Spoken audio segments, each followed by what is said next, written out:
Committee will come to order. Good morning. The House Armed Services Committee meets to receive testimony on economic consequences of defense sequestration. We're joined by a panel of top economists who will share three distinctive perspectives with the committee: the macroeconomic impacts within the United States of further cuts to defense, the regional economic effects, which may vary from state to state, and the global dynamics of further cuts to our military. The committee has held a series of 5 hearings to evaluate lessons learned since 9/11 and to apply those lessons to decisions we will soon be making about the future of our force. These hearings also focused on the national security risks posed by sequestration. We received perspectives of former military leaders from each of the services and the Joint Staff, former chairman of the Armed Services Committees, outside experts, and Secretary Panetta, and Chairman of the Joint Chiefs, General Dempsey. Today we will change direction and focus on the other side of the coin, the relationship between the U.S. military and the economy. As a fiscal conservative, I tend to oppose increasing government spending for the purpose of job creation. But I think we must understand that the defense industry is unique in that it relies entirely on federal government dollars. We don't spend money on defense to create jobs, but defense cuts are certainly a path to job loss, especially among our high-skilled workforces. There is no private sector alternative to compensate for the government's investment.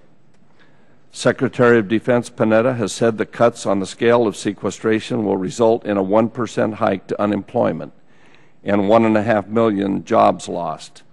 The Aerospace Industries Association released a report yesterday based on the analysis of Dr. Fuller, one of our witnesses today, that estimated just over 1 million industry jobs would be lost based on cuts to procurement and R&D alone. When one factors in the separation of active duty service members and DoD civilians, the number is quite close to the DoD's. The impact is not proportional across all 50 states. Dr. Fuller's testimony suggests that nearly 60% of the jobs lost would come from just 10 states. 1/3 of the jobs lost would fall in 3 states: California, Texas, and Virginia. How does this translate to the larger economy? In 2013 alone, growth in GDP would fall by 25%. But the economy could be affected further, as the U.S. military might no longer be seen as the modern era's pillar of American strength and values. There is risk that some within the international community would try to take advantage of the fragile American economy and the perceived limitations on our military's ability to promote global stability. In these difficult economic times, we recognize the struggle to bring fiscal discipline to our nation, but it is imperative that we focus our fiscal restraint on the driver of the debt instead of the protector of our prosperity. With that in mind, I look forward to hearing from our witnesses today. Ranking Member Smith. Thank you, Mr. Chairman. I appreciate you holding this hearing and the series of hearings that we've had to discuss the impact of defense cuts, and I think it's particularly appropriate that we have a hearing today that will focus on the economic impact of these cuts. I think there are critical issues to consider in that regard. The industrial base of this country is critical to our economy, and obviously defense spending is part of maintaining that industrial base. So any cuts could potentially impact that. There's also the challenge going forward to our national security of losing key capabilities. There are certain things that the defense budget requires in terms of technological and business capabilities that if we're not doing it, those capabilities go away. We've already seen that to a large degree in the satellite industry. We were, I think, roughly 70% of the international market for satellites. We're now down to about 25%, and there are certain key capabilities in developing satellites where simply in the United States you cannot find that. and that has a national security implication. We can always, as a country, rely more on domestic U.S. production than we can rely on foreign partners producing us those key capabilities for our defense.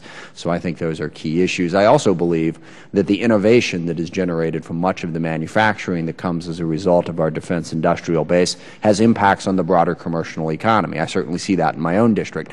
There are a lot of businesses that grew out of Boeing engineers, folks who were working on defense industry who had ideas that then spread out to the larger economy. The improvements that we've made in manufacturing to meet defense needs have implications for the private sector economy. But at the same time, the debt and the deficit are also key limitations on our economy. I don't think anyone can argue that.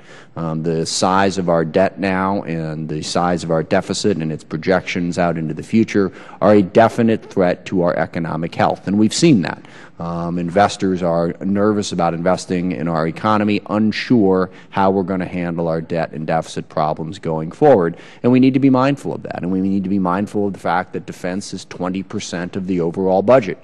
You cannot look at a budget that's almost 40% out of whack in terms of our deficit and say that 20% of the budget has absolutely nothing to do with that.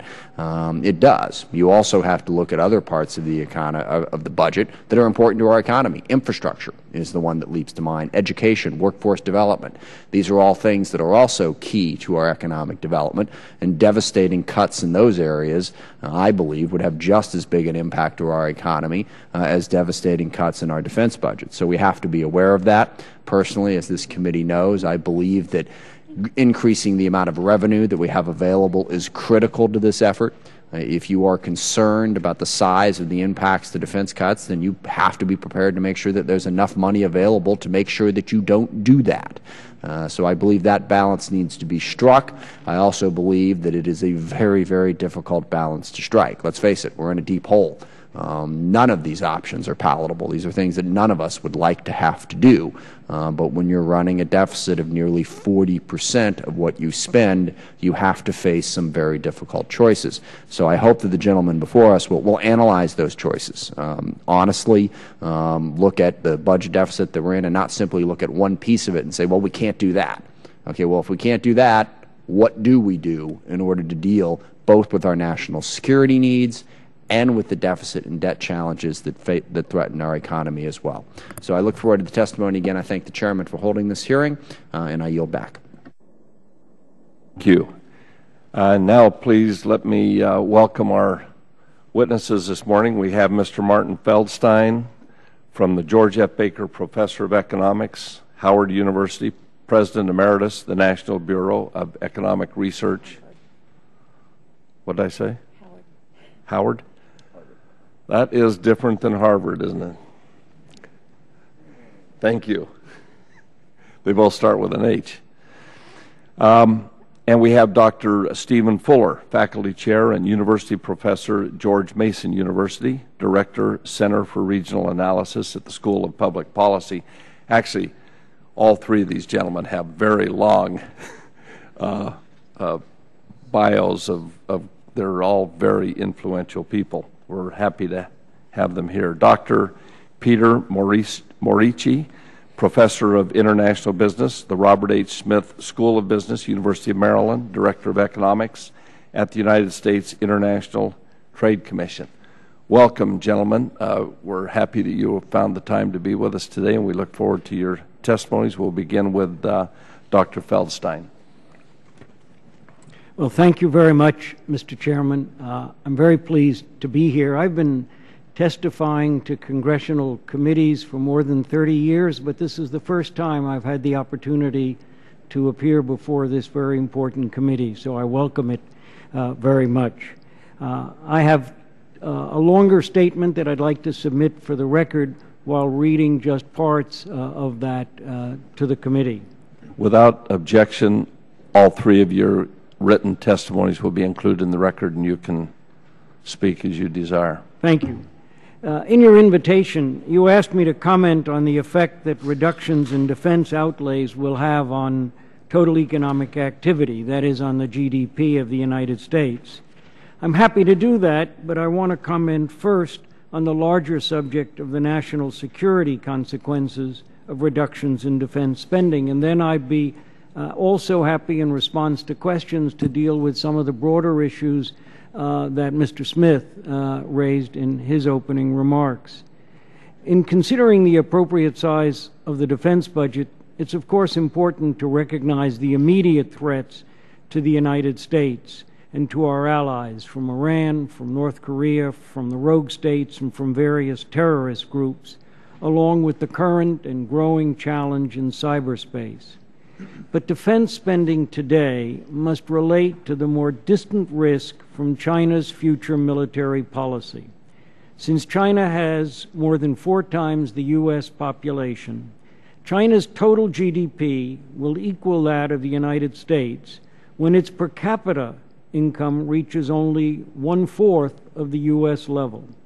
Even if China's growth rate slows significantly from its current level, its total GDP will exceed ours in less than 15 years. And it's a country's total GDP that determines its potential military budget. Fortunately, the current Chinese political leadership is concentrating on promoting economic growth to raise the standard of living of its people. But China is also developing every aspect of its military capability. China's defense budget will grow with its GDP. It's important, therefore, for us to recognize that future generations of Chinese leaders may use its larger GDP to pursue more aggressive policies.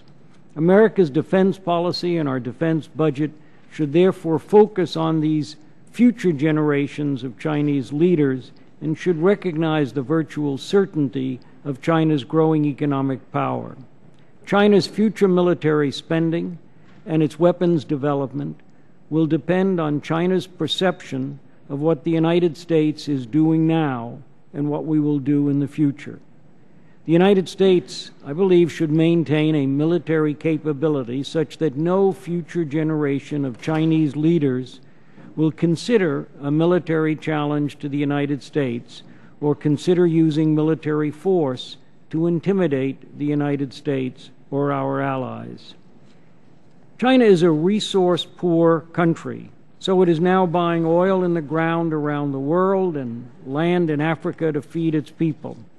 Some countries in the past have used military force to gain secure access to such materials. China's future leaders should not be tempted to follow that path. It's important also that our allies and friends like Japan and Korea, Singapore and Australia see the commitment of the United States to remain strong and to remain present in Asia. Their relations with China and with us depend on what they can expect of America's future military strength. We can't postpone implementing a policy of future military superiority until some future year. We have to work now to develop the weapon systems of the future. We have to maintain the industrial and technological capacity to produce those weapon systems. While reducing fiscal deficits is very important, the task should not prevent the federal government from achieving its primary responsibility of defending this country and our global interests, both now and in the future. Let me turn now to the narrower economic question of how cuts in defense spending affect U.S. GDP. Since government spending on defense is a component of GDP, the immediate direct effect of a $1 billion reduction in domestic defense spending is to reduce our GDP by $1 billion, 1 for 1. The resulting reduction in pay to military personnel and in compensation to the employees of defense suppliers then causes their spending as consumers to decline. And if defense suppliers expect the reduced level of defense spending to be sustained, they'll also cut their investment in equipment. The total effect of a $1 billion reduction in defense spending is to reduce GDP by more than $1 billion, perhaps about $2 billion. Under current conditions, reductions in future budget deficits and in the resulting future national debt will also raise the confidence of businesses and households, leading to increased business investment and increased consumer spending, and that in turn will raise current GDP. But a similar confidence effect would result from legislated reductions in any form of government spending. So we can ignore this confidence effect in comparing the impact of reductions in defense spending with the effect of other spending cuts of equal size. The effect on GDP of changes in defense spending is larger than the corresponding effect of most other potential changes in government outlays. For example, outlays for unemployment benefits are not in themselves a component of GDP. They lead to increased GDP only by raising the consumer spending of the individuals who receive those benefits. While a high percentage of those cash benefits will be spent, it will certainly be less than $1 of spending for every $1 of unemployment benefits. And some of the consumption purchased with the unemployment benefits would otherwise have been paid for out of reductions in household saving. A change in unemployment benefits also affects GDP by altering the incentive to remain unemployed. Reducing the maximum number of unemployment weeks will induce some individuals to find work sooner, thereby raising GDP. The overall effect on GDP of reducing UI benefits will be the net effect of the reduction in consumer spending and of the increase in weeks worked. So the adverse impact on GDP of a $1 billion reduction in unemployment benefits would certainly be less than the direct effect of a $1 billion reduction in defense outlays. I'll stop there and just say that I hope that these remarks are helpful to you as you consider the important tasks of deficit reduction and protecting our national security. I look forward to your questions. Thank you very much. Thank you. Dr. Fuller. Good. Well, thank you very much. I'm pleased to be with the committee this morning. I have submitted a prepared statement, but also 2 reports. I undertook a report for an analysis for the Commonwealth of Virginia several years ago regarding the economic impact of DoD spending in the state. It covered all types of DoD spending, personnel as well as contracting and retirement benefits. It was undertaken because the state was beginning to be concerned about changes in defense procurement policies and spending policies in the state, and it's a very important part of the economy. So it provides some insight about what would happen if you take that spending away. I also have just, as you mentioned, Mr. Chairman, released a report, it was released yesterday, on the impacts of reduced spending for aerospace and military equipment acquisition. And so I would just summarize some of those impacts. They follow in character and the same kinds that you would see at the national level, changes in GDP, but in this case state and local economic activity would be affected, changes in employment, changes in personal earnings. Summarizing what I found at the state level, this would be just for Virginia, but it would be characterized of other states that have some dependency in their economy on defense spending, and this would be for fiscal 08. The GDP effect, or gross state product effect, in Virginia, DoD accounts for 15.6% of total economic activity in that state. It also supported almost 903,000 jobs within the state. That's roughly 19% of total employment in this Commonwealth of Virginia was related directly or indirectly to DoD spending. Supported about $44 billion in taxable personal earnings. And we also looked at the fiscal impact. DoD businesses and military bases and personnel do demand some services from the state, but they also generate taxes. And the net effect in the state was $1.1 billion.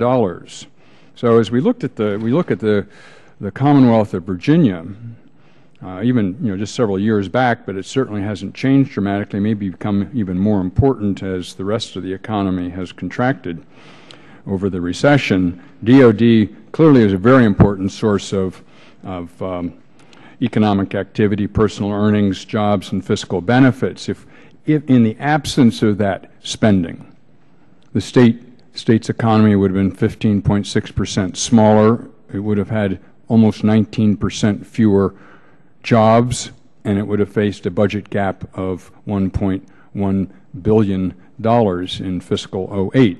That gives some perspective, I think perhaps more relevant as you drill down in the analysis that I've just completed for the Aerospace Industries Association.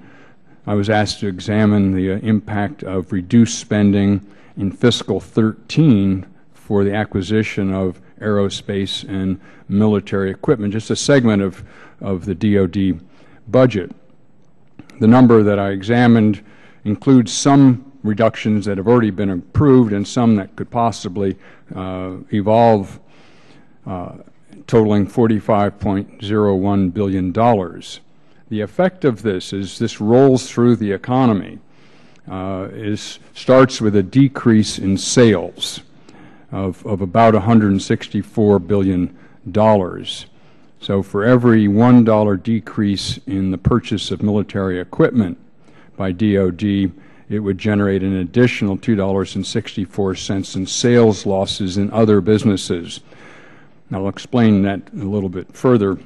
But if we take those sales losses as they roll through the economy, it would cost the economy, and by my calculations, 6,000 jobs. These are full-time, year-round equivalent jobs. Only about 35% of those are in the aerospace and military equipment manufacturing sectors. In fact, only 125,000 of those are manufacturing jobs specifically to the production of these products, these military hardware. The other 65% are jobs on Main Street. They're jobs that are supported by the payroll spending of workers in the aerospace and military manufacturing industry. Their payroll and the payrolls of the other companies that work for those industries, so it's the primes and their entire supply chain. Their spending support jobs everywhere, just like your spending and my spending for coffee or for water or for our mortgage or for our automobiles. And by taking their payroll out of the economy, the payroll losses would total something on the order of $60 billion. Taking that out of the economy would cost the economy over 1 million jobs. That would add a 0.6% to the unemployment rate. Current unemployment rate's 9.1 right now. Raise that to 9.7 if this happened this year as opposed to in fiscal 13. There are also non-wage income reductions, so sales of products and services to the aerospace and military equipment manufacturing sector would decline. Also sales within the remainder of the economy. There would be less lettuce being purchased. It just rolls right on through the economy. Another $27 billion lost there. If you roll these up into one number, GDP, it would result, at least just from that $45 billion decrease in 1 year, would generate $86.5 billion in lost GDP. So roughly 2 to 1, as we just heard. Given the state of the economy, as projected for 2013, that would constitute about 25% of the anticipated growth. So without that cutback, we'd have 25% more GDP growth than without it. Slow the GDP growth rate that is now projected for 2013 from 2.3% to 1.7%. Now, these numbers could change, but it has a measurable effect. These numbers and these losses affect every state in the country because the suppliers of goods and services span all of the states, not just the actual prime or their immediate supply chain. 10 states would represent roughly 6% of these losses, 10 states being led by California, Texas, and Virginia. But these 10 states would lose 600,000 jobs, or could lose if that reduction occurs as I've analyzed it. So the economic impacts can be measured. There's one other type of impact that I can't measure, but we know takes place. Many of the companies that supply goods and services to DoD contractors are quite small, they're specialized, and when they lose part of their work, they go out of business. They just can't downsize 25% and still stay in business. They can't shift their market to a different consumer.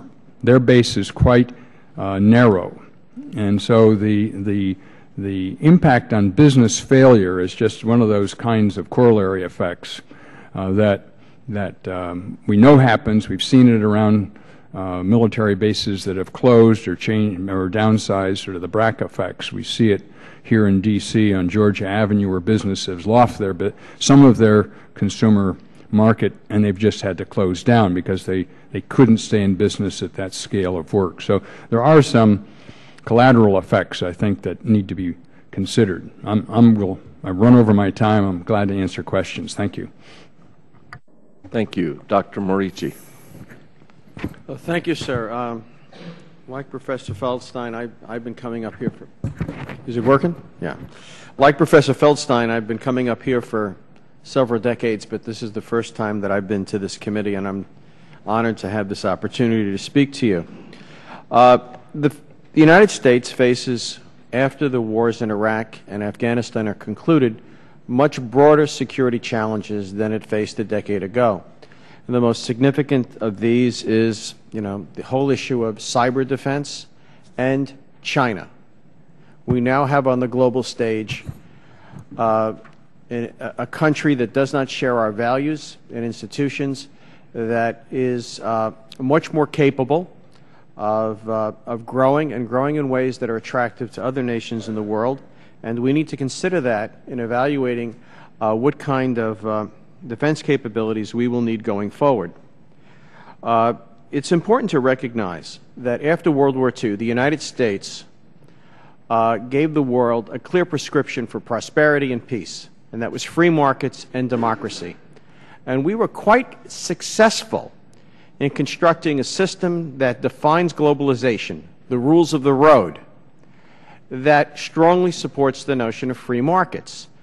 For example, the World Trade Organization dramatically constrains, at least in theory, the behavior of governments as they treat participants in global commerce.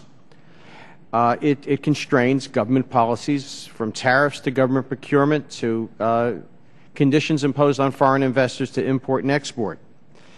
We now have to ask ourselves the question, can the United States survive in a world of its own creation? This body of law that we've created that defines the rules of the road is quite sympathetic to American institutions, the way we raise our children, the way we play the game. So we're very comfortable competing under those terms. China offers a very different model. They have an autocratic government that is very efficient. We're mindful of governments in the 1930s for directing industrial development. And it just simply doesn't share our democratic values. Let's not kid ourselves. And China has ambitions in the Pacific, which it has outlined, and probably ambitions more globally owing to its need for natural resources that it has not yet admitted to.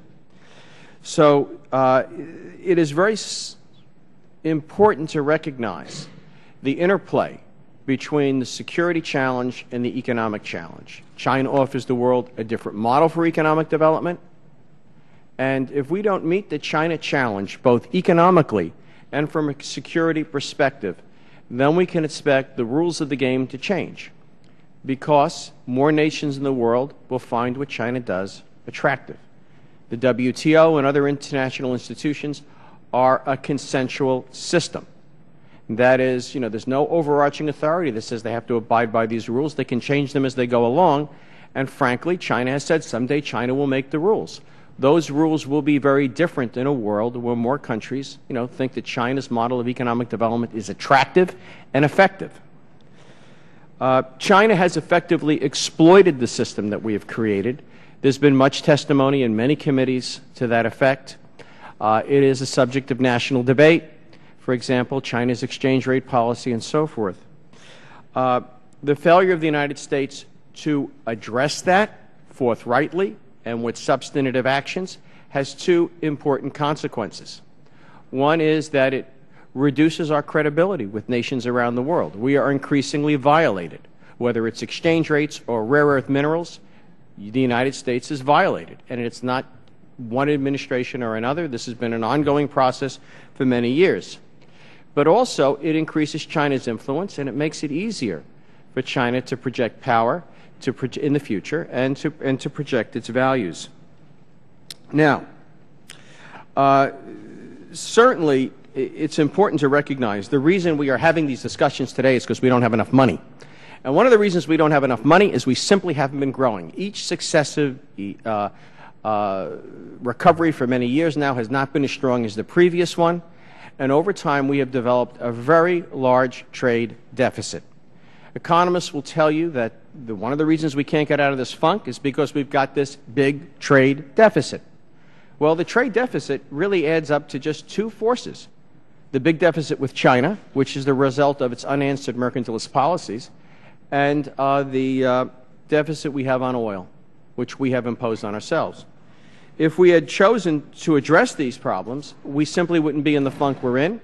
We'd have more GDP, we'd have more tax revenues, and the problems that we face, while still large, would not be nearly as large as they are today.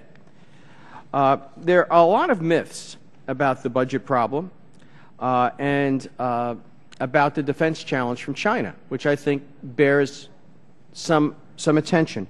One is that defense is the problem. Defense is only a very small part of the problem. Over the last 4 years, the Congress has decided to expand spending by $847 billion, of which defense was, only a small portion.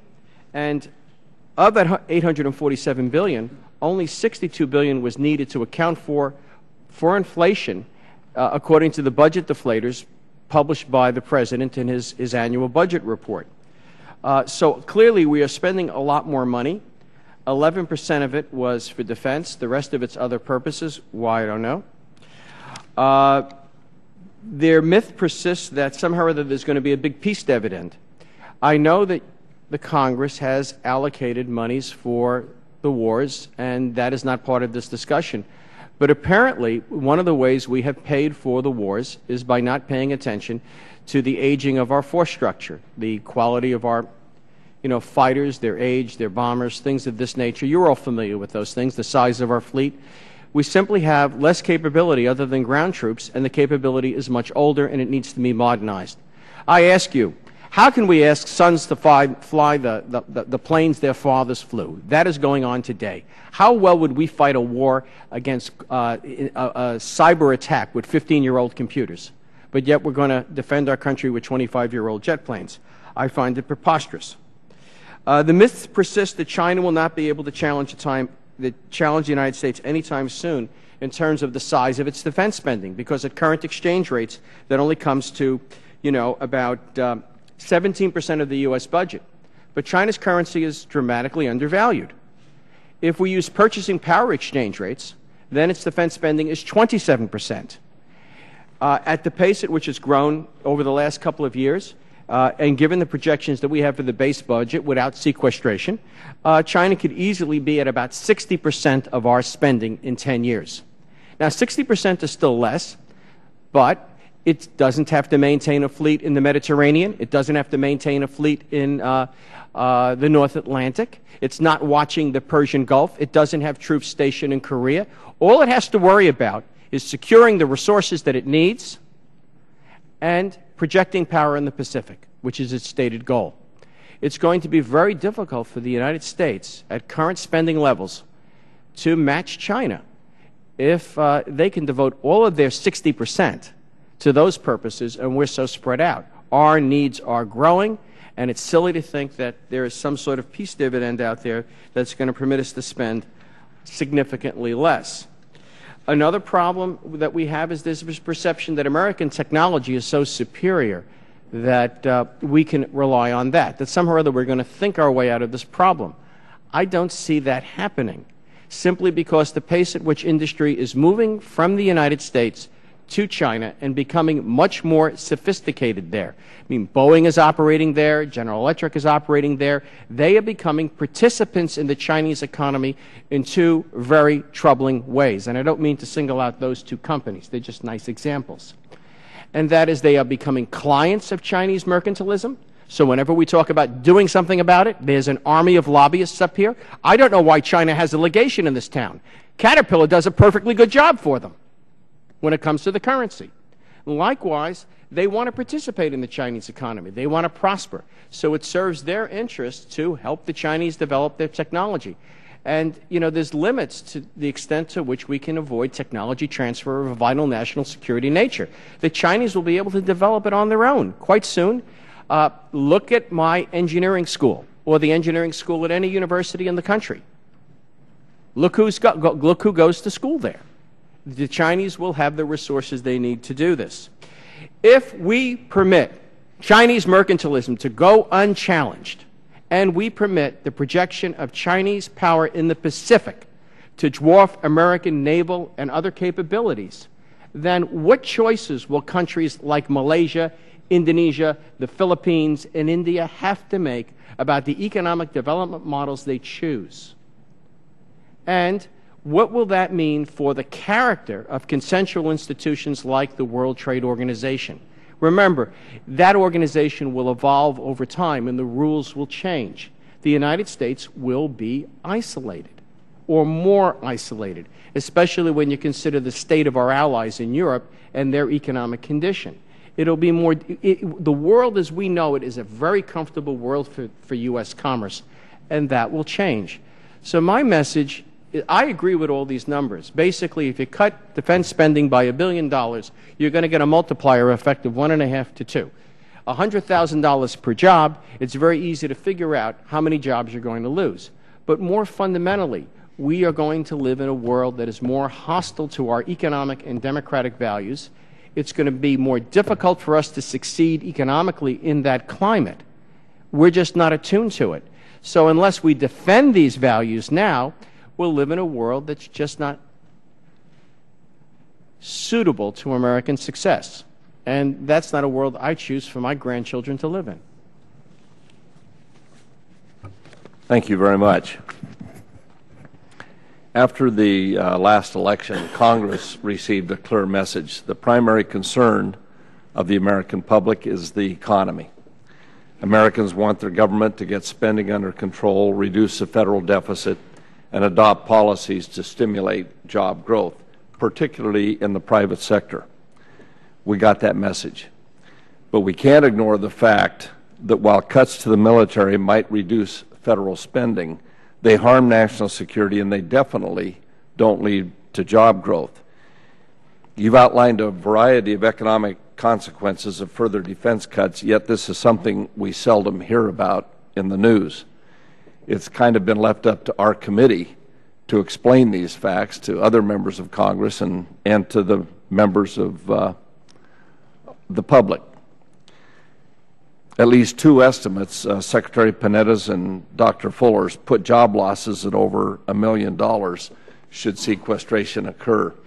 In arriving at those numbers, did you use the cuts that we've already, that the chiefs are already working on? We had, I had a meeting with Admiral Mullen shortly before he retired. And he said they had given instruction to the Joint Chiefs to cut $465 billion over the next 10 years. That is already in motion. That's already happening. That's already part of the equation. The sequestration of the $500 to $600 billion would be on top of that. Did you take those numbers, Dr. Fuller, into account in your study?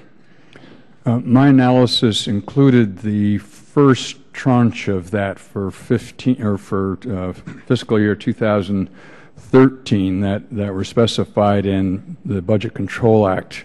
That portion, it's about $19 billion in reduced acquisition outlays for aerospace and military equipment. Just that $19 billion is included in the number that I used, and then I added another $25.5 billion to it, which would be the amount if sequestration, the proposed or possible sequestration continued, but it was just for that 1 year. Just for the 1 year, the Correct. 2013. The number that's out there in the public from that deficit reduction is $350 billion, but based on what happened in the CR and the starting point that you choose and the budget request of the President and our budget passed last year, there are a lot of different starting points. But I'm using that $465 billion, which takes into account the $78 billion that Secretary Gates talked about cutting, and the $100 billion that he asked for from the chiefs earlier to inefficiencies, when he said they could still keep it to use for other things, but when he came back, he said, well, they couldn't keep $24 billion of it. That had to be used for other expenses. So if you add those numbers to the possible sequestration, you're talking over the next 10 years, almost $100 billion a year.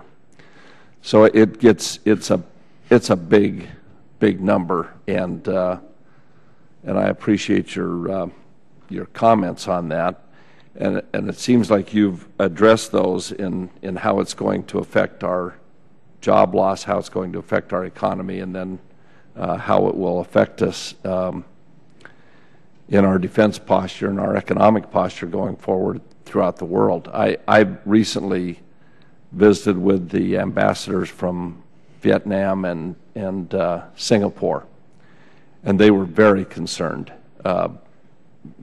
The Vietnam ambassador said China is claiming the China Sea, he says, which would make us landlocked.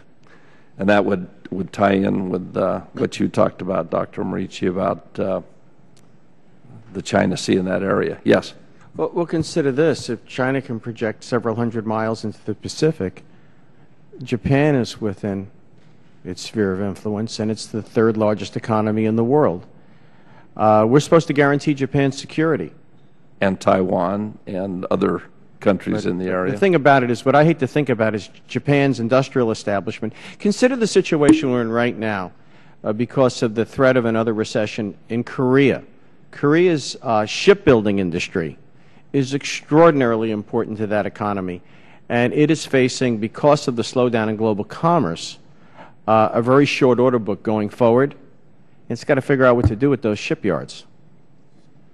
Now, it might be beyond the control of the United States in a similar situation 6, 7, 8 years from now, from those churning out ships for the Chinese Navy, or just merchant marine ships for China, and then they can turn their shipyards to other less useful purposes. But more than that, we're in a little bit of the Greek problem here. Whether we talk about cutting health care or education or defense, unless we find some other way to stimulate the domestic economy, it's going to have multiplier effects and make the pie smaller and the tax revenues available to us less. So we will be back here again after the next election and 2 years after that, and we're kind of in a slow-motion version of Greece. They do it every 3 months. We're going to do it every 2 or 3 years, where we have to cut, then there's less, then we cut again, unless we find a way to stimulate the domestic economy.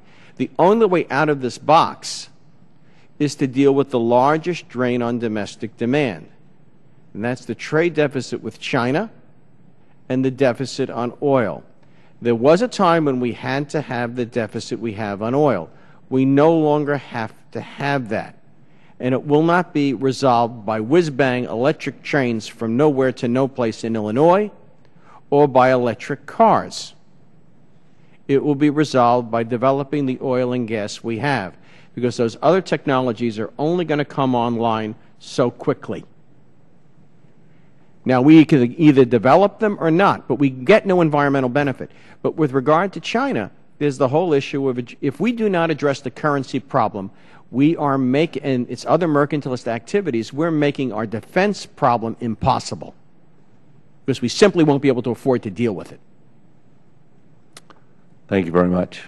Mr. Smith. Thank you, Mr. Chairman. In terms of confronting the broader deficit problem, and there's a bunch of different ways to go at this, and certainly I agree some of you commented about things that were done in the past that led us to where we're at, and we can all have a robust debate about what all of those were, but we are where we are. We are, right. So if we could skip that for the moment, what would you recommend going forward in terms of confronting the deficit? How much do we have to reduce it by? Because that's certainly a legitimate point of debate, whether or not we should, be focusing on reducing the deficit by, I don't know, 4 or 5 trillion, or whether or not a lesser amount makes sense. And then once you've picked your figure by how important it is to reduce the deficit by how much, given that from what I gather from your testimony, you don't even think that the $460 billion in defense cuts that are currently proposed should happen. So that's off the table. What would you propose at that point? And if we could be specific on the spending, because as I like to say, everyone sort of is against the federal government spending in the abstract. It's in the concrete that people tend to get a little mealy-mouthed about it. So if we could lay out the specifics of what we should cut in the budget, or what you think should happen with revenue and where the deficit is at going forward, because that's what the super committee is wrestling with. Dr. Feldstein, if you want to start. Well, I'll take a crack at that. We're heading, according to the CBO, as you know, to a debt-to-GDP ratio that will be about 80% and rising more or less without limit if we don't do something. The key driver of that is, of course, the entitlement spending. Since I don't run for office, I can say, I have the luxury of saying, we have to do what the Bowles-Simpson Commission said. We have to bring under control the growth of Social Security and of the government-financed health programs, Medicare and Medicaid. What's the target? The target ought to be to stabilize the debt-to-GDP ratio at the kind of levels that we've had for decades in the past, about 50%. And that means getting the deficit down to about 2 to 3% of GDP. We don't have to balance the budget, but we do have to get the deficit down to about 2 or 3% of GDP. So we need large enough cuts in spending and or increases in revenue to get us to that goal. Do you believe that we need the increases in revenue as part of that equation? I do. I think we can get increases in revenue without raising marginal tax rates. Right. Reform the code. By reforming the code. And I think the directions for doing that, there are various options, but I think putting a cap on the maximum amount that each individual can get in tax benefits by various so-called tax expenditures, putting a cap on that, letting people continue to have all of the deductions and exclusions that are in the code, but putting a dollar cap relative to their adjusted gross income on that would produce a lot of revenue and allow us to reduce marginal tax rates at the same time. That makes a great deal of sense. Gentlemen, do you want to weigh in? Yeah, I agree with Professor Feldstein had to say about the deficit GDP ratio and the need for tax reform. There's a lot of different ways we can go about it, but he's basically talking about flattening, not a flat, but flattening the tax structure. It makes sense to me. Makes a lot of sense. In terms of where we can cut spending, one of the things I've recently written, and as you know, I publish widely in op-eds and all this sort of thing, is that if you look at what the United States government is proposing to do for its people, it is not outrageous as compared to successful countries in Europe. namely Germany, Holland, and say what Japan does in terms of the amount of health care and so forth. The real problem is we're terribly bad at it. We spend 18 to 19% of GDP on health care. The Germans spend 12. But, let's not fool ourselves. This is not a public versus private issue. Whenever you talk about really reforming health care, as opposed to doing what happened last year, and that's just vote for more benefits and spend more money, when you really talk about reforming it, it's always cast in terms of, well, are we going to continue to have a private system, a good old American system, or are we going to have one of those socialistic government-run systems? Well, the fact is the Germans finance 80% of health care through a private system, through reimbursement. There is a wide variety and many dimensions to health care systems that are used, and some are successful and some are not. Ours is private and it's unsuccessful. It just simply does not deliver the benefits.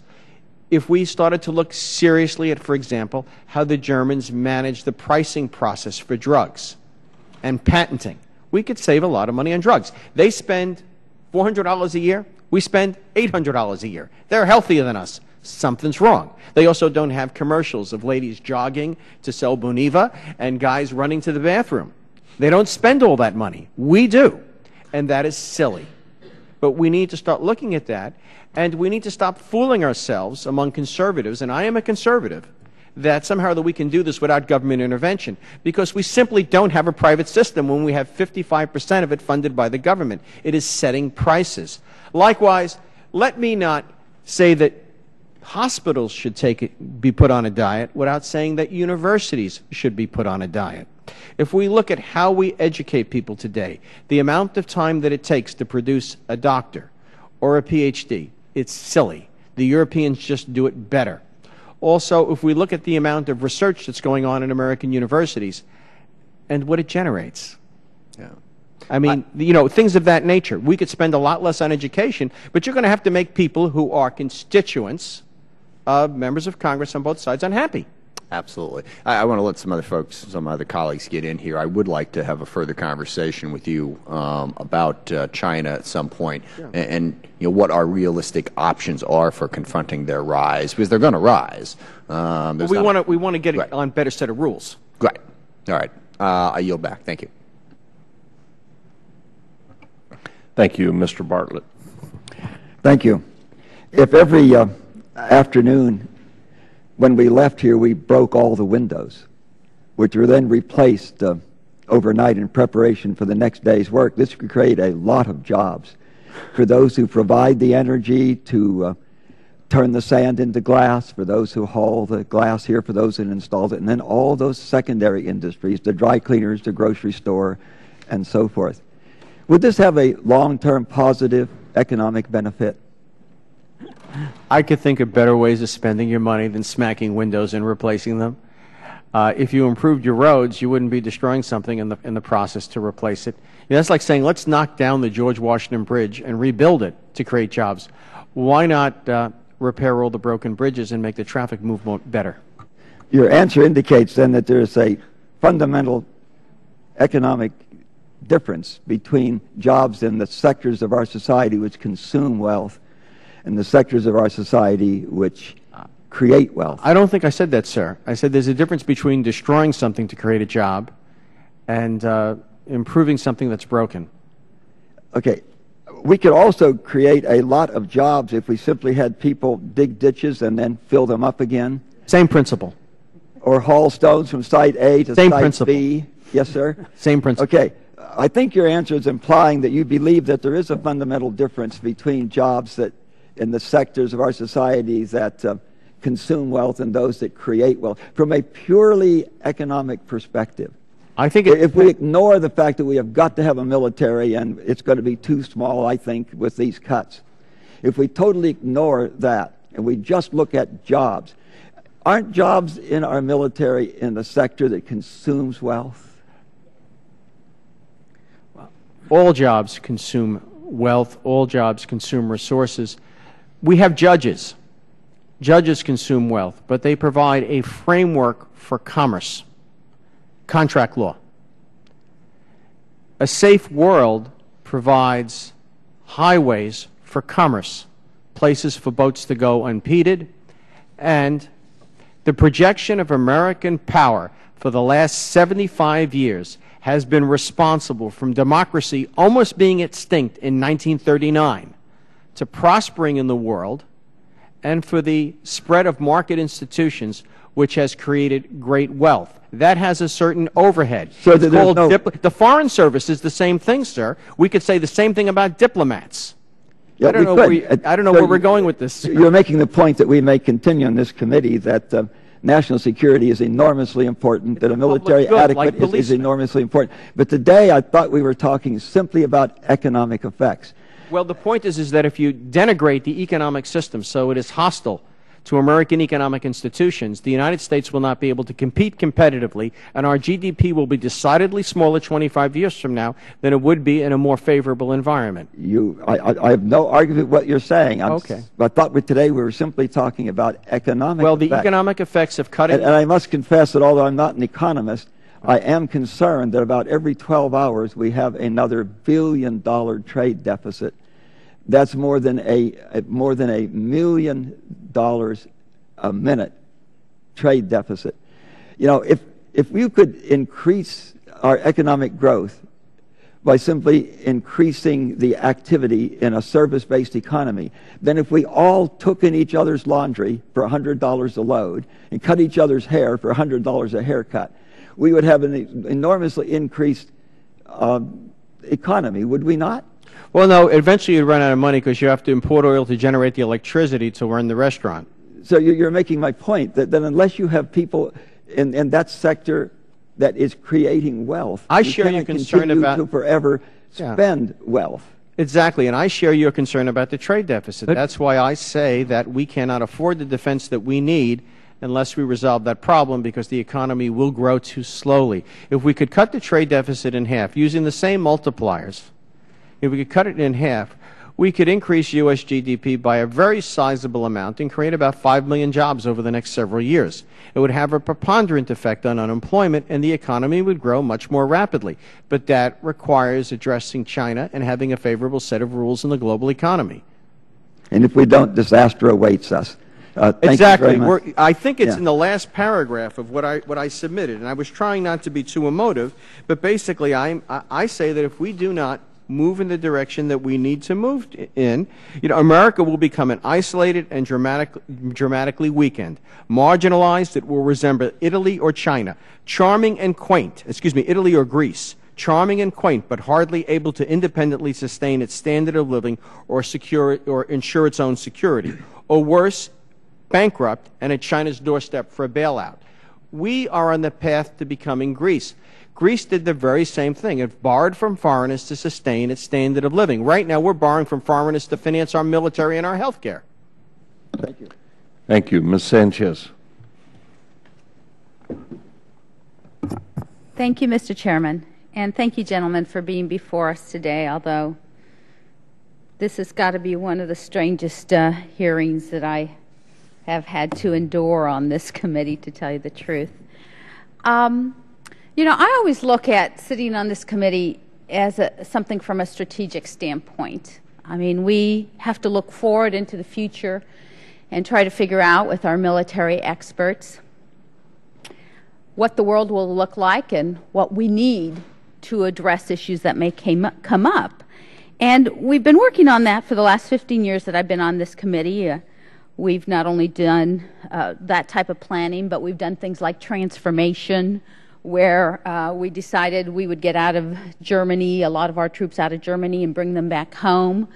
I know that when we did that and we increased the size of Fort Bliss in my colleague Mr. Reyes's area, and over these last few years he's had about a $6 billion infusion in building the more base and constructing, they're about to start constructing a hospital and housing and bringing our troops and their families home here. And I think the multiplier effect, which I know we just got a lecture from one of you on, is pretty big on construction. And so I think that his economy has gotten better because we moved out our troops, a large majority of them from Germany, and brought them here. When I look at my operating, one of you guys talked about my the small contractors I have in my area. you know, they have not had business for the last few years because those monies for real systems have been cannibalized by the Afghanistan and Iraq operating costs of being over halfway around the world fighting a battle we just really don't seem to get anywhere with. And they have had to remix their customer base. So those that have survived so far know how to do that. They're just not in defense anymore. And then I think about the day maybe a couple years ago when I heard on the news that a gallon in Afghanistan costs me $400 to move my troops, and I couldn't believe it, and I went to the head of the Appropriations Defense Committee, and he looked at me and says, that's absolutely true. Now in California, we scream when it's $4 a gallon. So I asked myself, if we weren't in Afghanistan or we weren't in Iraq, and I only had to spend $4 for a gallon of gas in California, where would that other $396 go? I think it would be invested right here in the United States. I think Roscoe Bartlett was correct when he said when we're at war and we're not getting anything for it, we're really not getting anything for it, we need to figure out, it's not that difficult to figure out where to get the monies to bring some of this defense spending down. I think the monies come from getting out of Iraq and Afghanistan. I think what we did before, when I talked to the former comptroller for George Bush, Mr. Walker, he said 70% of the deficit we created during those 8 years, the 6 of them under total Republican control up here, the White House, the Senate, was because we didn't raise revenues. So you can't have it both ways. You know, you just can't. We have to decide what military we need for the future. And we have to decide that we're not winning in places, and we need to get our troops home. And there is some fat to be cut. But I would agree with you, Mr. Chairman. $465 billion is a lot to put on the table. I'm not too thrilled about putting much more on there. But I think we are much better capable here on this committee to figure out how to make those cuts than to have a macroeconomic impact come and tell me what I already know. The more money I keep here in the United States, the better off I'm going to be at seeing people go back to work. So I don't know what this hearing really was called for, but I agree with you. We've put a lot on the table. We don't want to put much more on. But I think the sooner we get out of those wars, the better off we are. Thank you, Mr. Chairman. The purpose of this hearing is to find the economic impact of these cuts that we're seeing from defense from economic experts. I'm going to yield a couple of seconds to Mr. Bartlett to respond to what you said he said. Perhaps because I'm a scientist, I have a penchant for wanting all facets of an issue to be on the table. So I frequently end up as the devil's advocate. It may be sometimes difficult to differentiate my personal positions from my devil advocacy positions. Thank you. Thank you, Mr. Forbes. Thank you, Mr. Chairman. Thank you, gentlemen, for your expertise and for being here. And I just want to kind of bring us back to the jurisdiction of the committee. We have the rules of the committee, and they're basically on defense policy, ongoing military operations, the organization and reform of the Department of Defense. And it's not just this hearing. Over and over again, we have folks on this committee that don't want to talk about those aspects. They don't want to talk about them unless they can talk about increased revenue, which is the kinder and gentler way of saying increased taxes, or entitlements, kinder and gentle way of talking about Social Security or Medicare, or spending, which is our stimulus programs. But the purpose of this hearing is because when we make defense decisions, it comes down to two things. Is it a strategic benefit? And secondly, what's the economic cost of doing it? On the strategic benefit, it comes down to risk and as one general told me yesterday, the number of people who come back from a particular mission. And I just take issue. I don't think that's breaking windows and replacing them or digging ditches. When I'm talking about trying to fight to reduce the risk, I'm talking about fighting to make sure I have more people come back than otherwise would come back. And that's important for this committee to do, and it's a big difference. And I disassociate myself with that line of discussions. But the second thing is we should be looking at the economic cost of making any kind of decisions we're making. So on the one hand, we're told you're going to save all these dollars, and what you gentlemen are here for today, and I thank the chairman for doing this, is to say, are we really saving all those dollars, or is there going to be a cost on the other side that's going to offset some of those dollars? And Professor Fuller, when I look at your studies, you looked at R&D cost and procurement cost. That's what you looked at. But I don't think you even took into consideration O&M and reduction of active duty forces and reduction of civilians. But just based on your study, you look at a state like California. On the one hand, we're saying we save all these monies. But if we do this, we're talking about cuts that are going to equal 3 times the largest employer in California.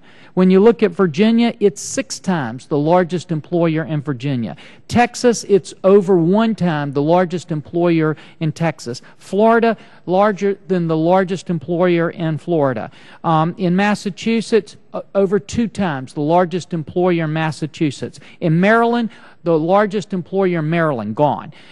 In Pennsylvania, the largest employer in Pennsylvania almost. In Connecticut, 3 times the largest employer in Connecticut. In Arizona, 3.5 times the largest employer in Arizona. And in Missouri, you're talking about roughly 3 times the largest employer in Missouri. We need to put those costs on the table when we're saying, okay, over here you're going to save all this. We need to let all these states and people know we're not saving it, we're just passing it on to you, because basically you're going to lose a lot of jobs in making this decision. So you just need to say, does it make economic sense to try to save $1 here if you're going to lose $2 over here? And I thank you guys for your study that helped us at least evaluate that. Now, Professor Fuller, have I misrepresented anything your study has said? No, not at all. I think it is important to recognize, as you pointed out, that this is just a part of the budget. It's just equipment, and so it doesn't include personnel, doesn't include gasoline, doesn't include the purchases of goods and services needed to operate. Which is going to make a much greater impact than this is roughly 45% of the $100 billion a year that it could be sequestered. But I think the important issue with this paper and the kind of work I do is just to identify that there is an economic consequence. Somebody has to evaluate whether it's worth it or not. And that's what the chairman's been kind enough to let us do before we make a decision in the blind. And Dr. Feldstein, one of the things that you have correctly pointed out is as we reduce our spending, doesn't that have an impact on the reduction in defense spending with our allies around the world? And it encourages China, I think by your testimony, to spend more, which means if we try to come back later, we're going to have to spend more money to have a lower capability vis-a-vis China. Can you just elaborate on that just a bit? Yes, I think your microphone. The point that I wanted to emphasize in the first half of my testimony was the fact that China inevitably is going to have a larger GDP than ours, will have a larger capability of spending on defense, and that we have to be prepared in advance to stop them from taking advantage of that to try to intimidate the United States and our allies. So I think that's very important, and it's not something we can postpone. Can I make another related point? We're talking about cuts in defense spending, but we're talking about it in an environment in which the economy already has a 9% unemployment rate, and many others who are on part-time work. So we're making worse the weakness of the American economy by cutting spending in the short run. In the long run, there are different issues, but in the short run, we're making it worse. And what I've advocated in the past in writing was that we ought to ask the military services if they can move forward in time some of the replacement and repairs and inventory rebuilding that's going to happen anyway in the future. And my time is up. Mr. Chairman, I just want to thank you for having this hearing so we make these decisions with the information and not blindly making them. And thank you, gentlemen, for your expertise. Let me be very brief. Very brief. Going forward, when we talk about what our allies can do, I think that realistically speaking, what's going on in Europe, the only places we can look for real significant assistance in meeting security challenges, and this is going to be very difficult for you to deal with, is Germany and Japan, because everybody else is pretty flat out. Thank you. Mrs. Davis. Thank you, Mr. Chairman. Thank you all for being here. I agree. I think part of the difficulty is here that there are a lot of different perspectives on this issue, and it doesn't feel as we're getting all of that. What I was interested in hearing is I think that there are a number of things that you've mentioned which tend to go along the line of stimulus spending. I agree. I mean, in some ways it would make a lot of sense if the military would identify those machineries, equipment, carriers, etc., that really could be put on a fast track, and that we could spend in those areas. But at the same time that we're talking about that, it almost appears as if, you know, if we just tripled or quadrupled the defense budget, all of a sudden we'd have a lot of stimulus spending. And I don't think we would agree that that makes any sense. So we need to think more, and we tried to do that in this committee, of think in terms of a whole of government approach from time to time, and in what areas we can actually find greater growth or development that really mitigates the defense budget, and that we could be helping ourselves along if we spent more in some areas. That means we don't have to spend quite so much on defense. Can you comment on that? Would you like to? Yes, I think you hit the right word, fast track. That is, the idea that I was suggesting is not to increase total defense spending over the next decade, but to take some things that might be done in 2014 or 2015 and tell the military to hurry up and do it now when we've got a lot of unemployed resources. Hopefully, a few years from now, the economy will be back at full employment, and we won't be able to do that. But now, when we've got so many unused industrial resources, it would be the right time to do some of the replacement, and some of the repairs, and some of the inventory rebuilding that will have to be done later. So it doesn't add to the total debt over the next 5 years, doesn't add to total defense spending over the next 5 years. It just pulls it forward to a time when we have a lot of slack in the economy, and when it would give a boost to aggregate spending. Mm-hmm. Yes, sir. You want to comment? We're also, and I'm not a defense expert, which I freely acknowledge. I mean, my background is in international economics, international relations, international agreements. But it seems to me that in the post-Afghanistan era, that the nature of American force structure is going to have to change dramatically, because we're going to be largely facing a naval challenge and a cyber challenge with China. And that doesn't mean we don't need any ground forces at all, but I don't know that we're going to need 100 maneuver battalions any longer. We may need less. I don't know how that all works out. But within even the same pie, I mean, the fact that our fleet is shrinking is very troubling to me when China is launching aircraft carriers. Mm-hmm. Mm-hmm. I think what is difficult is sometimes setting those priorities. We try and do that. We use a QDR. We use a whole number of other factors. But trying to set those priorities of what we truly need to plan for the next war, which is obviously a difficult one to do. But I don't know that there is a next war, as much as there's going to be interesting confrontations about who gets to sail where. Mm-hmm. Yeah. One of the other things that you've brought up along stimulus spending, I think, is roads, bridges. We know Simpson-Bowles, of course, dealt with infrastructure as well as it dealt with decrease in defense spending. You've mentioned Simpson-Bowles and that being not necessarily a model, but at least a jumping off point for talking about the situation that we're in today.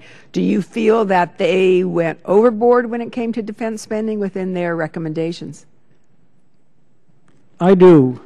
I think that they said $100 billion of domestic and $100 billion of defense. So that was not the kind of carefully thought through analytics of how much we need for defense. It was just saying, here's a way of doing something that appears on the surface to be fair. But that isn't what our defense planning ought to be about. It ought to be thinking through what our needs are. And again, I just keep emphasizing your words about fast track. Doing something sooner in spending in defense that has to be done eventually makes to me an enormous amount of sense in an economy that has so much slack, so much unused resources, and won't forever. We're going to get back to full employment. Mm-hmm. Thank you. Thank you, Mr. Chairman. Just 10 seconds. The context of thinking about China and the Pacific has changed dramatically in just a few years. The notion was we didn't really have to worry about them because their defense spending was small just a few years ago. So I think that you need to look at the context in which recommendations were given and the context that we're in now. Thank you. Mr. Wilson. Thank you, Mr. Chairman, and thank all of you for being here today. And I appreciate that what you're focusing on is facts.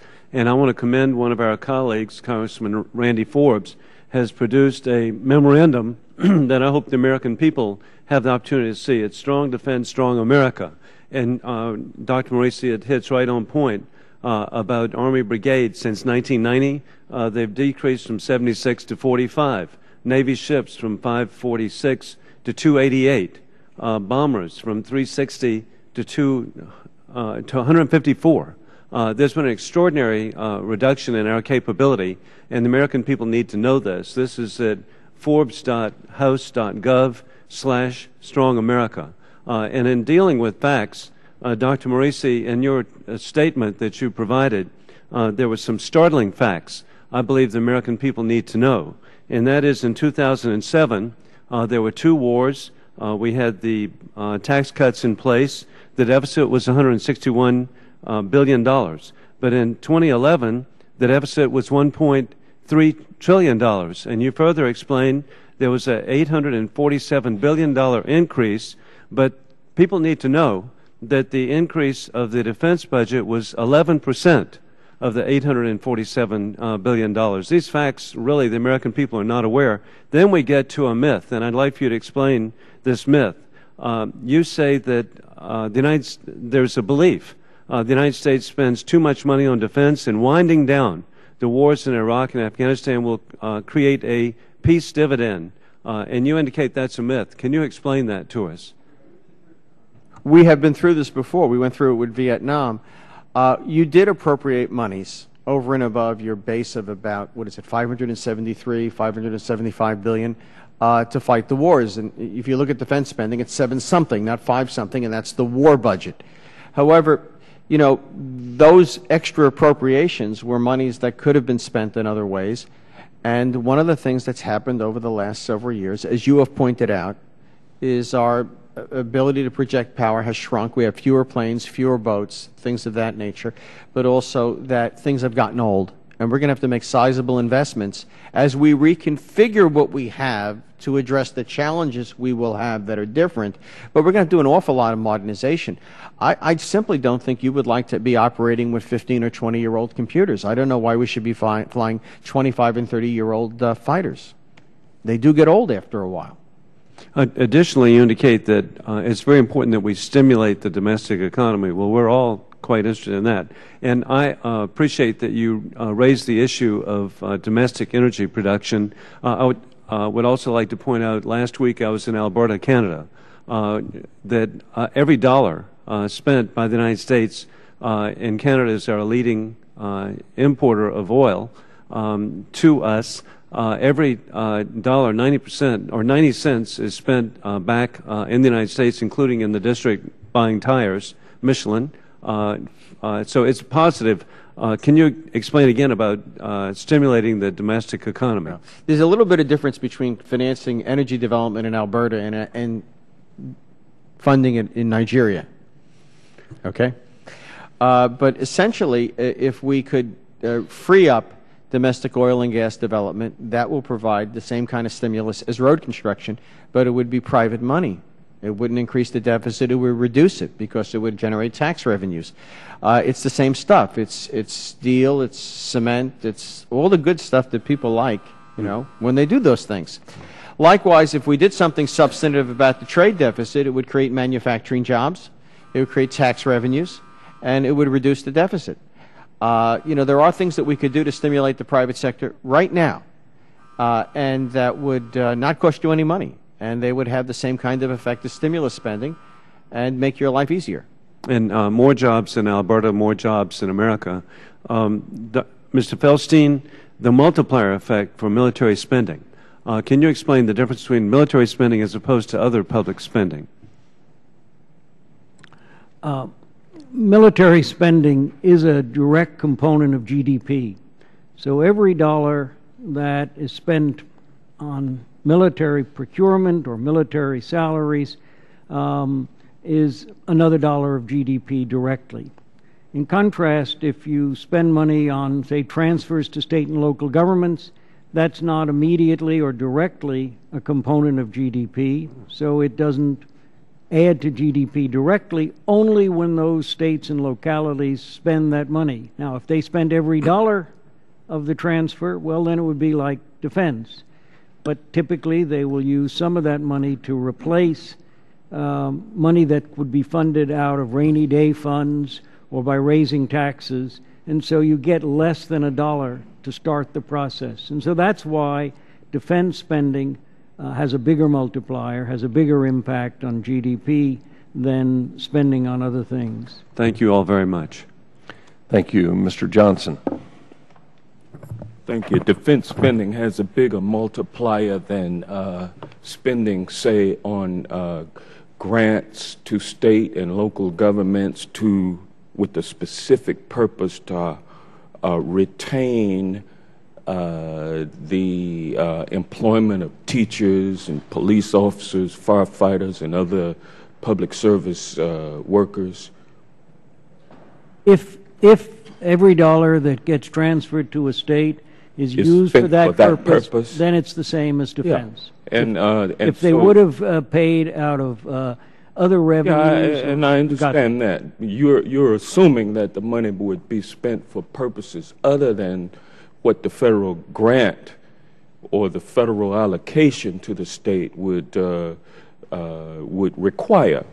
But let me move on, because I think we've heard talk of government stimulus of the economy, government spending on defense. And of course, the purpose of defense spending is to secure the nation as opposed to stimulate the economy. But it does have that incidental impact, and that's undeniable. Isn't it a fact that when you spend money for infrastructure, when the country invests dollars in infrastructure,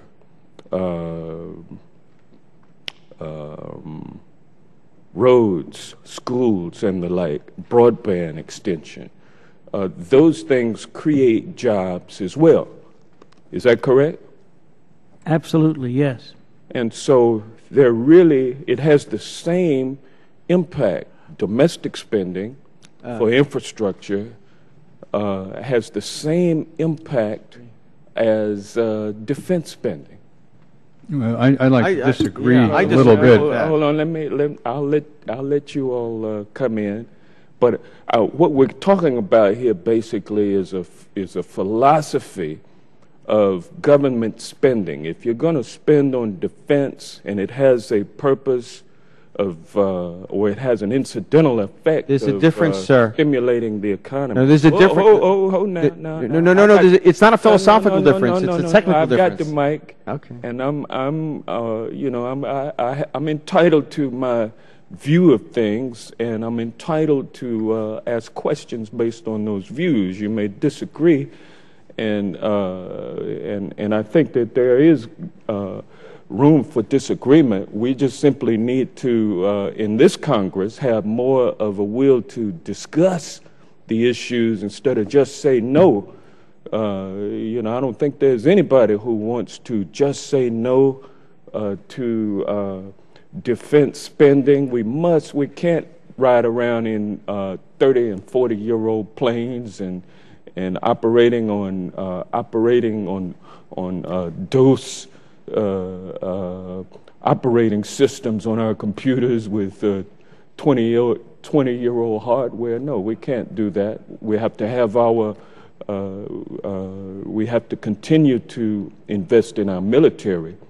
But since we have kind of bordered upon here talk of economic stimulus, if you will, I think that this is an appropriate philosophical issue for us to address, and you apparently disagree with me as far as the effect of domestic spending for infrastructure. Yes, sir, I do. And okay, can I explain please. why? I understand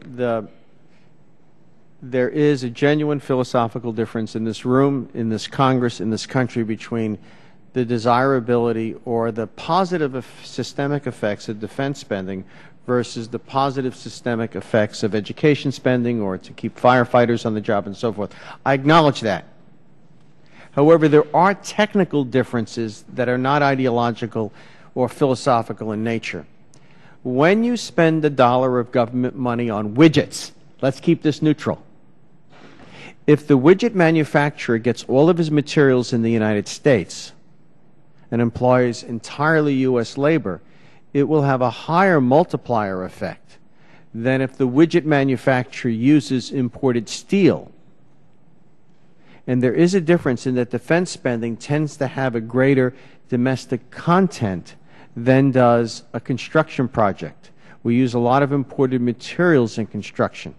So that there is that kind of measurement issue. Well, I mean, what's the difference between the materials that we would use in domestic spending as opposed to defense Well, for spending? example, suppose we use the same steel from the same source. No, actually, there's 700 different kinds of steel made in the United States. Construction steel tends to be more commodity steel, basically folded, cold-rolled steel that you see in 2x4s. You can import bridges. The kind of steel in And is it an American companies that are the ones that have moved those operations off? Gentleman's time has expired.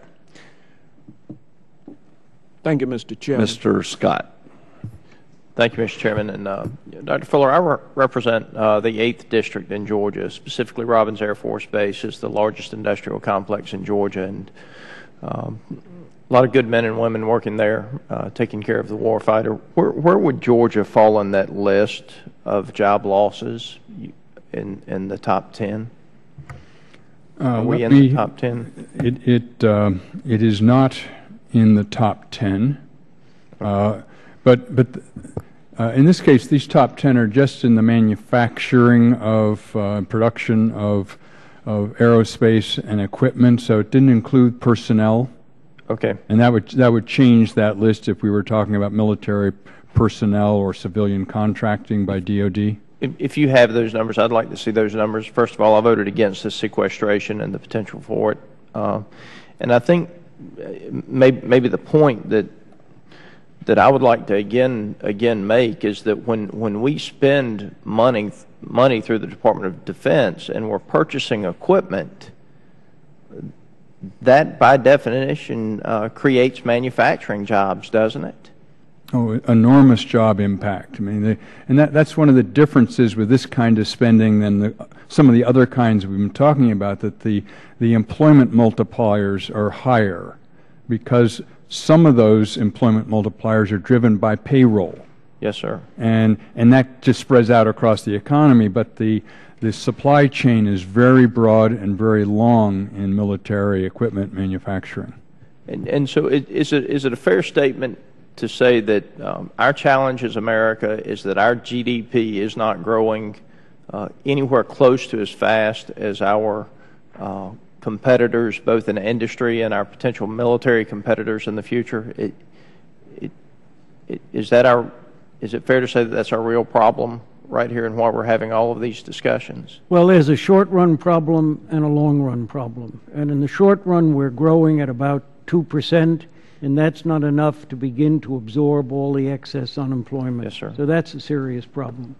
In the long run, we're not going to grow as fast for the next decade or 2 decades as China or India or other countries that are still very poor on a per capita basis and will be catching up with us. But as I emphasized in my testimony, in both of those cases, their populations are much larger. Yes, sir. And therefore, long before their per capita income even comes close to ours, their total GDP and therefore their ability to support a defense budget will be much larger than ours. Doctor? Yeah, may I? It's important to recognize a distinction between the quantity and quality of growth. With China growing at 9% a year and the United States growing at 2%, the U.S. position is being fundamentally degraded. And the two lines cross sometime in the next decade, and the best defense posture, that's just not a good situation to be in. However, if we address the trade deficit with China, if we balance trade with China and developed our own oil and gas, then not only would we be growing more rapidly, but we'd be doing it by manufacturing more, by undertaking more R&D, so the quality of U.S. growth would be very good, and we'd be able to maintain for a very long time our technological edge. We have a lot of assets in the United States that are underutilized and are on the verge of atrophy. For example, the Congress in its wisdom created the land-grant universities. So we have a plethora of engineering schools in the United States. Doctor, if I may, I'm getting very short on my time. Okay, but you see what I mean? It's the quality of growth as well. If we grow at 4, we're not just going to grow double, we're going to grow better. Absolutely. But if 4% GDP growth, I think, is a very reasonable and good goal that we should have for this country. This country can, America and Americans can grow at 4% GDP. Yeah. My point is that the cuts that the military is being asked to take is going to further reduce our starting point in getting back to that 4% GDP, which I think is the point that you've tried to make as well. Yes. One of the things I would ask each of you to take a look at, and then I'll yield back the remainder of my time, one of my primary concerns is the President's budget revenue estimates. I hope that you will each take a look at that. 2010, he's saying the revenue from corporate taxes, $191 billion, 2011, $198, 2012, $327. 2013, $397, 2014, $478. Those are pretty strong growth projections that he has built into his budget, and I would appreciate it. Certainly, I respect each of you that if you would take a look into the tables where he has put some, I think, pretty robust assumptions. Well, I've looked at by the way, this administration is not novel. But the President in his February budget assumed about it's in my testimony, about 4 years or 5 years of 4% growth. And since we're not growing at that pace, it just means the revenues aren't going to be there. And it means the deficits will be larger. That's why we'll be back at this in 2012. Excuse me, 2013, after the election.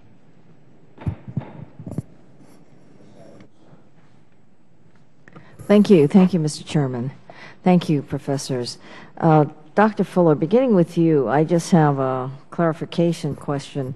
In your testimony on the top 10 states, you said that they're manufacturing only. Can you tell me why you selected the manufacturing component in arriving at the 10 states that would lose the most in terms of jobs and thousands, as well as the funding in terms of gross state product? Well, if I left the impression it's only manufacturing, I misspoke. What we reduced was DoD spending for equipment, which starts with manufacturing, but it also supports a very, very large, almost 8 jobs in non-manufacturing for every 1 job in manufacturing. So the job numbers that I have here include manufacturing and all of the corollary jobs or support jobs that go with those industries. So it would be like a multiplier impact of loss of one job in manufacturing and DoD-related situation, and then how it affects the other ancillary. It's only 12% of the total, or the direct aerospace manufacturing jobs. Okay. And you said that if you were to translate that to personnel, just loss of personnel, it would have you would have a different ranking of the states. It could very well, and if it included the purchase of oil and other kinds of support commodities that the military consumes. I don't know what the answer is, but I suspect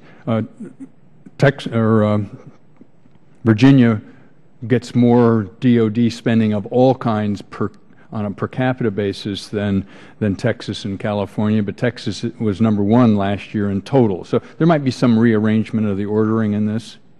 And is that readily available? So if you could give it to us, or is that something you'd have to calculate? Oh, it's published every year. It'd be easy to get it for you. Thank you very much. Both Dr. Feldstein as well as Dr. Morici have made strong testimony on on China, and I represent Hawaii, so you can imagine my interest in the Pacific. Dr. Feldstein, first beginning with you. You said something in your testimony that I was interested in, and you said that we have to define the debt and GDP ratio, and you said about 50%. Did I hear you correctly? And then you said you get deficit down to 2 to 3% of GDP. Was that something you're... Historically, our debt ratio has been 50% or a bit less for decades now, but it's getting way out of control. And to get it back to that, it would take bringing the deficit, the annual deficits, down to the 2 to 3% range. Of GDP? Of GDP.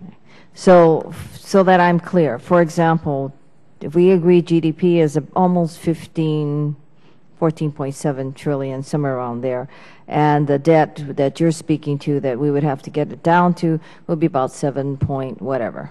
Are we talking about the same thing? If it were to be true today, yes. Right. Exactly. Thank you. Dr. Morici, you said in your testimony something that caught my eye. You say, without a strong economy and military capable of meeting the emerging challenge posed by China in the Pacific, American values and the U.S. economy cannot succeed. And then you said something else, which was... I'm going to ask you how you relate the two, or what you think we should do. You said large American multinationals which have invested in China to serve the market have become clients of Beijing's protectionism and invested in the Middle Kingdom mercantilism. I haven't heard Middle Kingdom used in a while. So I guess what I'm looking at is, as you say that we have this definite need in terms of a military power to look at China, and yet we have our own in China, and I think the end result of this was a transfer of technology, and I think that's how you were drawing it together, that we think China doesn't have the technology that we have, but China is taking care of our great big manufacturing, and you're assuming that the technology will transfer. So can you tell me how you are putting these two statements in, and what you think the ultimate result's going to be if we let this continue? Well, essentially, in order to manufacture, to sell in China, you have to manufacture in China. That's why their exports to us exceed their imports from us 3.5 to 1. That's in a huge spread. I mean, one of the best-selling vehicles in China are Buicks, but we can't export them. Now, in a recent example, to benefit from the subsidies that they have, like we do for electric vehicles, they want to require General Motors to transfer its EV technology, its Volt technology. We are establishing labs in China that have the effect of people gaining experience, developing background, and so forth, which is transferable, whether it's software or the design of computers or the development of aircraft. By having design facilities in China, people work there, they learn, they quit their jobs, they go someplace else, and they can do the same thing. I mean, it's the same sort of thing happens in the United States, but we're developing this for them. Thank you, Mr. Chair. Dr. Fuller, the study that you put out yesterday for the AIS, you have the the top 10 states, but I understand you have it for all the states. I do. Could you make that available to us, I will. please? Thank you very much. Mr. Young. Thank you, Mr. Chairman. Appreciate all of our panelists being with us today. It's been an interesting hearing, and I really appreciate the chairman holding this hearing. First a comment, then a question. The comment is, as we make defense spending decisions here in this country, I think it's important to clarify our greatest consideration should not be the multiplier effect of any given government spending. It should not be other considerations. First and foremost, it's military strategy. None of you pretend to be military strategists, and so we defer to them first and foremost as these different trade-offs are made, assessments of risk, and proposals to mitigate the risk. And so I just want to make sure that's clear. That's not the purpose, as I understand it, of this hearing. Dr. Morici, a question about the trade deficit with China, something you brought up a number of times, probably a little outside the scope of this hearing, but since we've heard it so many times, I'm going to give you an opportunity to fill in some concrete policy suggestions as to what could be done here at the federal level, since it does in fact have implications for employment in the defense sector or a country's growth and whatnot. I'm not alone in making this suggestion, and while I'm known as a conservative economist and sometimes referenced to a political party of which I'm not affiliated, economists, shall we say, on the other side of the aisle have made the same suggestion. And that is that one way or another we could put a tax on dollar-yuan conversion so as to raise the value or to raise the price of buying in China and investing in China to what it would be if China revalued its currency. We could determine the tax by dividing the value of its foreign exchange purchases, its currency intervention, which are quite transparent, published by the Bank of International Settlements and the IMF, by the value of its exports. That would dramatically change the price of Chinese goods in the United States and change buying habits and sourcing habits. It would also affect investments into China, and it would be in China's hands because China could reduce that tax by reducing its intervention and letting the value of its currency rise. Thank you. I suspect you've published on this topic and could direct me towards at least an article you've written. I'm sure I could do that. Are there articles critical of your position that you could also direct me to, perhaps? I'd suggest you find them on your own, but some people would say that is a protectionist position, and my position is that that what China is doing is protectionist. All right. That we're in a trade war and they're shooting and we're using a pea shooter. And if you could restate your earlier point about the quality of GDP growth as opposed to the number there. I lost that point. If the United States were to resolve its trade problems by dealing with China and oil, we'd be manufacturing a lot more in the United States, which would finance a great deal more R&D. And that would create a lot more employment, for example, for American engineers, which would raise their wage rates and encourage young people to register in engineering programs. One of the reasons that students major in finance instead of electrical engineering is because it pays better and there are more jobs. And one of the reasons there are more jobs is simply because we have this trade deficit. So my feeling is it would improve the quality of human capital in the United States, and it would also result in us having a greater treasure trove of patents and knowledge and things that we could sell to the world. So this would translate into more sustainable GDP growth into the future. That's the benefit in terms of quality. Right. And on top of that, and the income distribution would be broader as well. That's right. The income distribution is very different. By encouraging finance in this country, we encourage the problem that we have. But on top of that, we are going to have to acknowledge Professor Feldstein's point. China is a very big place. And until the Chinese grow old from the one China policy, which is not till the next century, we got a problem. So we're going to have a technological edge if we're going to survive. We're going to have to be smarter. And we're going to have a better industrial capability to do that. And right now, on the path we're on, at 2% growth, we're mining out and denigrating our industrial and R&D capability. I yield back. Thank you. Thank you very much. Excuse me. When I went to the steering committee to try to get the job as chairman of this committee, I told them that I saw the job as chairman of the committee to look out for the defense of this nation, and specifically to make sure that all of our people in uniform that are out on point defending our freedoms, wherever they may be around the world, have all the equipment, the training, the leadership, all of the things they need to carry out their missions and protect us and return home safely. I'm very concerned about the cuts that are in place and those that we could see coming down the line on defense.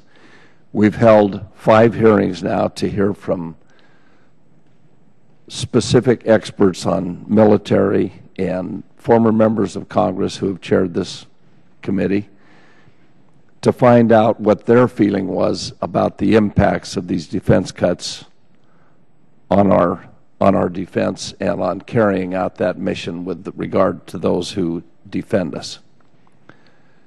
I also think, though, that it's important that the nation understand that these cuts will have significant economic impacts. And without a hearing such as this, they're not hearing that. In fact, most of the members of Congress don't even understand or know of the significance of the cuts that we've already made. That's, again, why the hearing. So I appreciate you being here. I understand that you haven't testified before this committee before, and maybe we haven't ever looked into the economics before, because that does fall under the purview of other committees. But in this particular case, it does have significant impact on our job as members of the Armed Services Committee, and I appreciate you being here today. I appreciate your testimonies. And Mr. Smith, do you? Well, I thank you for the hearing as well, and I think the last conversation between Mr. Young there, I think, was very important. The industrial base really matters here, and I think going back to Mr. Bartlett's, digging holes and refilling them, I think there is certain types of spending that make a bigger difference, and I think defense, because of the manufacturing base that it's developed and the worker skill set that it develops. That's what I hear a lot from our defense contractors is if you say, well, we're going to take a pause, we're not going to build submarines for a couple of years, you can't come back a couple of years later and have the subcontractors and the skilled workforce that's necessary to build that submarine or aircraft carrier or bomber. You need to maintain that industrial base, and also the manufacturing skills that are developed in doing that have private sector applications as well. And you can begin to develop products, whether it's in energy or healthcare or any of a number of different other sectors, where you begin to manufacture and produce things in a way that help your broader economy. Now, I happen to think this line of argument also applies to broad infrastructure building, that if you're talking about bridges and energy and roads and maybe even trains, even if not that specific train if you don't like it, but some sort of infrastructure product. Go ahead, sorry. Mike. Understood, that's fine. That type of infrastructure also has those same benefits. That you're manufacturing, you're employing a workforce that will grow wealth and move you forward in a more positive direction. So it doesn't just apply to the defense area, but I think it really does. I think that's the biggest argument folks don't understand out there, the importance of defense spending to our industrial base and our manufacturing economy. So I think this hearing has been very helpful. I appreciate all of your gentlemen's testimony. I appreciate the chairman for having this hearing. I yield back. Thank you very much. This hearing stands adjourned. Thank you.